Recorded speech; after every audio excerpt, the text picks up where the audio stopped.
Hi, well, first off, happy 4th of July, everyone, and a big thank you to our troops. Um, Thank you for all that you do. And next thing is, where I live, our town didn't have our fireworks tonight.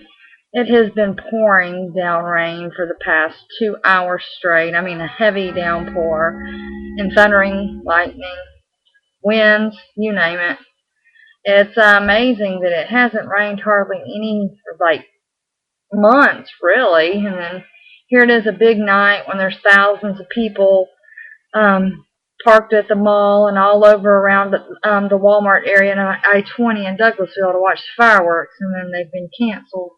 I'm assuming that Six Flags had planned on having them. They did last year, I know. I've been here almost 2 years in this house, and they did fireworks last year, but I didn't hear any tonight. But I'm only a mile, I guess, from Six Flags, so I can hear them when they do them. I just can't see because I'm kind of like in the woods. I'm surrounded by trees where I live. If it weren't for the trees, I could probably see them because I could see the flashes in the sky from them last year when we went out. But they said that they for Douglasville that right now I think they're talking about rescheduling the fireworks for Labor Day. So that means nobody will be able to see them until September, which I think, personally, I think they should just do it this weekend. But, yeah, that's Douglasville for you. But just get on to the closing arguments this morning, the rebuttal from the prosecution. You know, Linda, she nailed it. I just, after hearing that, plus hearing all the evidence in trial, because there was a lot of things that I did not even know about. I mean, these are things that were not discussed in the media. And after hearing everything and knowing everything, um, there's no doubt in my mind that she's guilty of first-degree murder. Even if there's people out there that thinks that it was an accident, that would mean Kaylee still died as a result of child abuse. I mean, chloroforming your baby and putting duct tape on them. I mean, I don't know what else you would call that. So either way, whether you think it's premeditation or child abuse that resulted in her death, they're both first-degree murder, and both could carry the death penalty. That is, if the jury would recommend it. I don't think they will even know that it's a death penalty charge. I mean, I don't know how they don't know.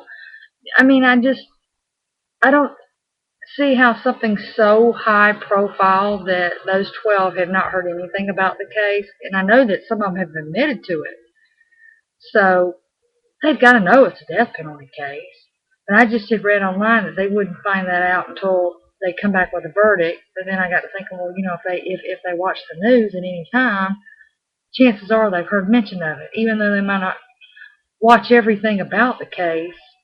So, kind of like with the OJ case and Michael Jackson case, things of that nature that are so high profile. And Anna Nicole, I don't think that didn't go to a jury trial though, did it, with Anna Nicole? That was more like in a civil court matter, wasn't it? With that Judge Larry that's been on HLN. But anyway, I tell you, Linda, I mean, she knocked it out of the ballpark for the prosecution's closing. I don't think they could have picked a better way to close out today than what they did. And it's true, whose life, got better when Kaylee died. And Casey's the only one. You didn't see George and Cindy and Lee out partying and having a good time, when they found out definitely that she was missing. They were all a complete wreck. They started, searches right then, got organizations involved. Well, the whole time, even when Casey went to jail, the first phone call, the one that they played this morning, she's not worried about her own child. And to me, okay, if I had a child that truly had been kidnapped and were missing, and I was arrested for whatever reason, I'm going to be going freaking hysterical, sitting in jail, knowing that my child's out there missing, and I'm going to want to be out of jail to get out there and look for my child. I mean, I would be so hysterical you would not be able to understand me when I make my free phone calls or my collect phone calls to my family. And I sure as hell wouldn't be worried about a guy at that time. I would just be wanting to get on the phone with my husband, my parents, whomever, begging and pleading, please find a way to get me out of here so I can look for my baby. But she was the total opposite of that. And I think all of those things, combined with 31 days, and we have to remember that she wasn't even planning on telling her mother in the 31 days. It's because that she overheard a conversation that Lee and Casey were having, and she asked, what did she say? And then she was told. Had it not been for that, who knows if Lee would have spoke up and said something. I want to say that he would have. I believe he would have something like that. But, she didn't plan on telling him that. And I still think that, she had planned on killing her parents.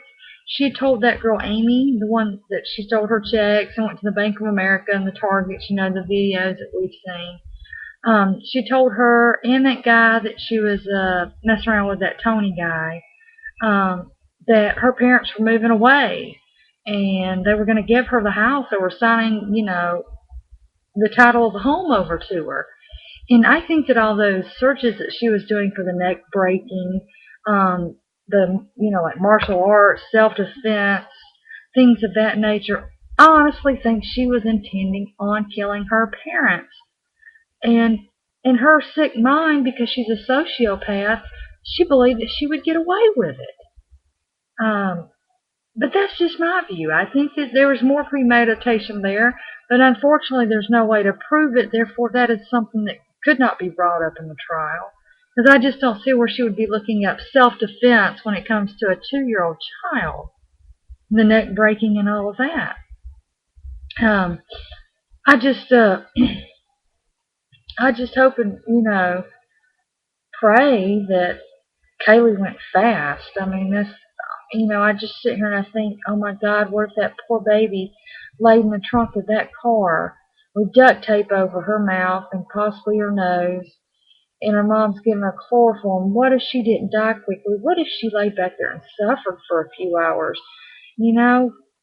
And can you imagine? I mean, just the thought of it. I mean, those kind of thoughts alone, if I were on that jury, just those, plus all the overwhelming circumstantial evidence, plus what the experts have found with the death banding and the hair that showed, that it come from a deceased body, and they did the DNA, and they, ruled everybody out, but there were certain markers that were the same. So who else could it have been? Casey's still here, Lee's still here, George and Cindy are still here. So it only left Kaylee. She was in that trunk. And those stains that were back there, I've looked at all the pictures on the internet where they use like those special lights, and they were lighting up like Christmas trees. And only body fluids and blood would show up like that with the special stuff they used. So for the defense to sit there and say, oh, these were stains that were already in the car, when it's clear that they were not, it's just completely asinine. I do believe that there will be a verdict by this time tomorrow. I think that JP will allow them to go later tomorrow. I think the only reason why he wanted to get out at 6 today was probably because he had plans, but also because it's the 4th of July. Let the jurors get out and enjoy at least some of the holiday. Get out and see the fireworks. I hear the fireworks they do downtown, down there in Orlando are beautiful. Not going to Disney World or anything, because the park would have been at capacity by that time. They wouldn't have allowed anybody else in. I mean, I've been down there during very busy times of the year. And plus the traffic, so I could understand wanting to get out at 6 today. So I think if they're getting close to a verdict when it comes around 5 or 6 tomorrow evening, they would continue to deliberate. But I don't think that it's going to, something just tells me it's not going to take that long. I say by 3 o'clock we have a verdict. That's just my opinion. I could be wrong. If I'm wrong, I'll say that I'm wrong. But I just think that we will. And then the reporters were tweeting that the jurors looked angry when they came in, didn't even look over toward Casey, and all just sat down. That tells me already where their heads are. And so that's why I think that it won't take too long tomorrow to come to a verdict. And we'll hear it. And I've got text messages coming up on my phone. I actually signed up for 3 in case one didn't get it right away. So my phone will probably be going crazy tomorrow. But I'm going to go get off here, and I'll do another update tomorrow night. Hopefully we'll have a verdict, and hopefully there will be justice for Kaylee.